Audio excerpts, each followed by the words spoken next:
Hello दोस्तों, भूतों की कहानियाँ यूट्यूब चैनल में आप सभी का स्वागत है। दोस्तों, अगर आपने इस चैनल को सब्सक्राइब नहीं किया है तो कर लें। बढ़ते हैं अपनी कहानियों की ओर। लखनऊ प्राचीन कौशल राज्य का हिस्सा था। ये भगवान राम की विरासत थी, जिसे उन्होंने अपने भाई लक्ष्मण को समर्पित कर दिया था।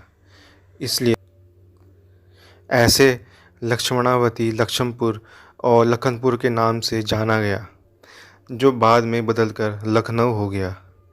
पर लखनऊ एक इसलिए फेमस है क्योंकि इस शहर से जुड़ी भूतिया कहानियाँ यहाँ का सबसे बड़ा कारण है।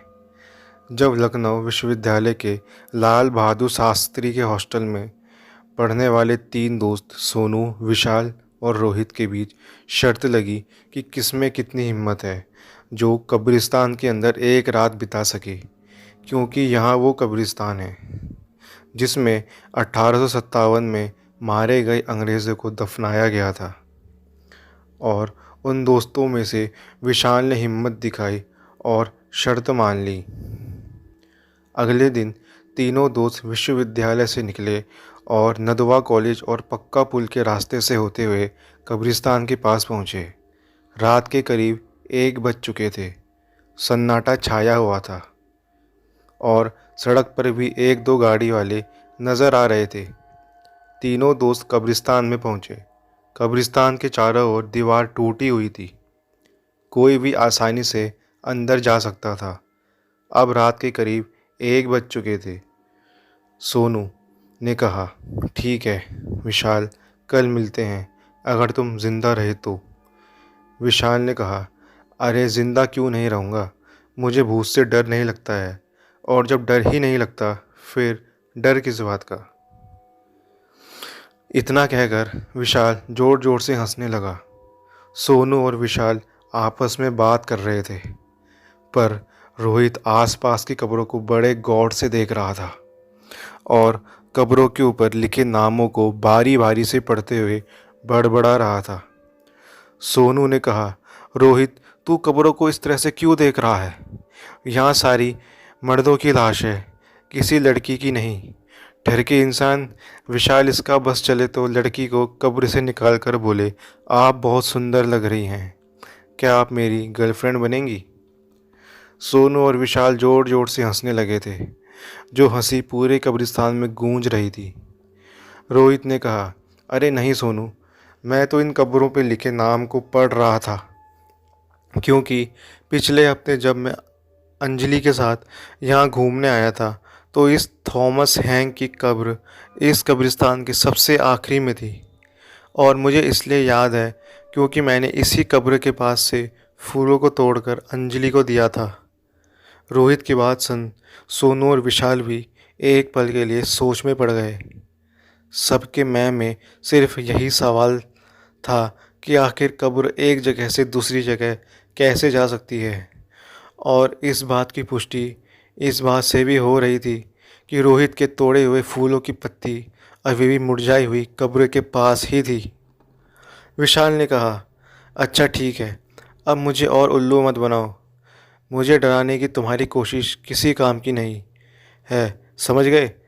मैं इस कब्रिस्तान से अब कल सुबह ही आऊँगा, वो भी ज़िंदा। चलो जाओ, अब तुम दोनों मुझे अकेला छोड़ दो। विशाल की बात सुन सोनू और रोहित कुछ नहीं बोले और आपस में बात करते हुए कब्रिस्तान से बाहर आ गए। और विशाल अपने दोस्तों को कब्र से जाते शांत देख रहा था। और उनके जाने के बाद विशाल उसी थॉमस हैंक की कब्र के ऊपर बैठ गया और वहीं पर जमी घास को नोचने लगा। उसकी नज़रें पूरे कब्रिस्तान को ताड़ ही रही थी। तभी ज़मीन से एक हाथ निकला और विशाल के हाथ पकड़कर उसे कब्र से नीचे गिरा दिया। उसने जब आसपास देखा तो कोई नहीं था, और जब उसकी नज़र अपने हाथ पर गई तो हाथ पर किसी के नाखूनों से नोचा हुआ था, जिससे खून निकल रहा था। उसने खुद को संभाल कर एक बार फिर कब्रिस्तान को देखा तो उसे धुआं ही धुआं उठता हुआ दिखा, जो उसी को घेरे उसी की तरफ बढ़ रहा था। इससे पहले वो कुछ समझ पाता, धुएं ने उसे घेर लिया, जिसकी वजह से उसका दम घुटने लगा और फिर अगले ही पल उसे गोली और तलवारों की आवाज़ें आने लगी और ठीक उसकी आंखों के सामने स्वतंत्रता सेनानियों ने अंग्रेज़ी हुकूमत के सिपाहियों को उन्हीं की बंदूक से उन्हीं का सीना छल्ली करते हुए देखने लगा। तलवारों से उनका जिस्म और उनकी गर्दन दोनों को काट रहे थे और ये सब विशाल के सामने हो रहा था। इतना सारा खून, मौत की चीखें सुनते हुए विशाल की सांसों की गर्माहट बढ़ गई थी।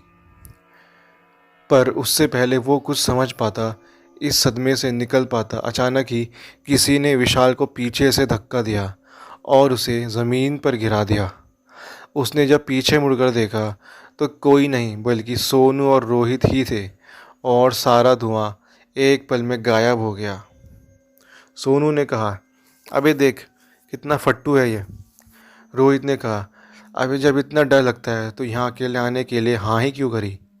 ज़रा अपने चेहरे का रंग देख, डर के मारे कितना उतरा हुआ है। सोनू और रोहित ज़ोर से हंसने लगे क्योंकि अचानक से धक्का लगने की वजह से वो डर गया था।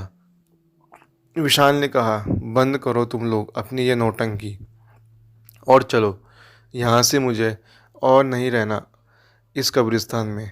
तुम्हें अंदाज़ा भी है मैं अभी क्या देख रहा था। विशाल जानता था कि जो उसने अभी देखा है वो कभी अपने दोस्तों को समझा नहीं पाएगा, इसलिए झुंझलाता हुआ दोनों से कहकर बाहर जाने का हुआ ही था। तभी रोहित ने उसका हाथ पकड़ के उसे रोक लिया। रोहित ने कहा, अभी तो अकेला कहाँ चल दिया। चिंता मत कर, तेरे साथ साथ अब हम भी इस कब्रिस्तान में रुकेंगे। फिर तो ठीक है ना, विशाल बोला। पर रुकना ही क्यों है, जब से मैं आया हूँ अजीब सी ठंड लग रही है और तुम दोनों के हाथ भी तो बर्फ़ की तरह ठंडे हो चुके हैं। मैं कहता हूँ चलो। विशाल रोहित से हाथ छुड़ाकर कब्रिस्तान की बाहर की ओर चल ही रहा था कि अचानक ही सोनू ने उसके गले में रस्सी डाल वापस से उसे कब्रिस्तान में घसीटने लगा। विशाल ने कहा, सोनू ये तू क्या कर रहा है। मैं विशाल तुम्हारा दोस्त, तुम मेरे साथ ये क्या कर रहे हो। विशाल चीखा। चीख के सोनू से कहे जा रहा था, पर सोनू ने उसकी एक नहीं सुनी और घसीटता हुआ एक पेड़ के पास ले आया। फिर रस्सी को पेड़ की डाल पर फेंक दूसरी तरफ से खींचता हुआ विशाल को फांसी चढ़ाने लगा। विशाल ने कहा, सोनू ये तो क्या कर रहा है। रोहित तू सोनू को रोकता क्यों नहीं, तुम दोनों मेरे साथ क्या कर रहे हो। विशाल के इतना चीखने पर भी उन्होंने उसकी एक न सुनी और देखते ही देखते विशाल फांसी की वजह से छटपटाने लगा। इतने में ही उन दोनों में से एक बोलता है, अब जब तू मर ही रहा है तो सुनता जा, हम वो हैं ही नहीं जो तू समझ रहा है। मैं हूँ सेनापति थॉमस हैंक और ये मेरा सिपाही था। तुम भारतीय हमेशा से ही अंग्रेज़ी हुकूमत के ग़ुलाम थे और ग़ुलाम रहोगे। इतना कहकर उन दोनों का शरीर धीरे धीरे अंग्रेज़ी हुकूमत के सिपाहियों की पोशाक से ढक गया, जिनकी आंखों के सामने विशाल फांसी पर लटक तड़प रहा था। विशाल के इतना तड़पने पर भी उन सिपाहियों को चैन नहीं आया। उन्होंने हाथ में पकड़ी बंदूक और तलवार से विशाल के शरीर को छलनी करना शुरू कर दिया, जिससे विशाल की मौके पर ही मौत हो गई।